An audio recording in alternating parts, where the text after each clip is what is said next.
Dear colleagues, it is with my heart full of happiness that I am here today to invite you to be part of the 4th International Propolis Conference that will be held at Ribeirão Preto City, São Paulo State, Brazil, in the next February.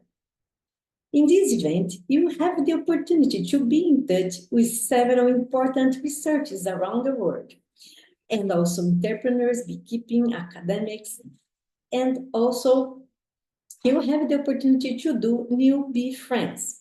In this conference, we will be talking about propolis and propolis extract research, since the isolation and identification of the compounds of all types of propolis that we can find around the world until clinical trials.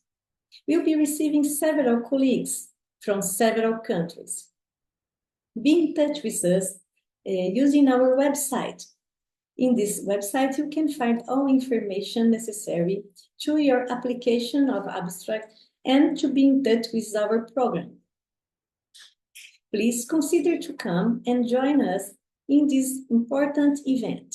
Share with us your contributions, your background, and let's do together this conference be unforgettable.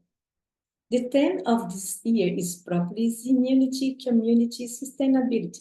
Is very appropriate since we believe that propolis and propolis extract can be useful for a good health in a sustainable way.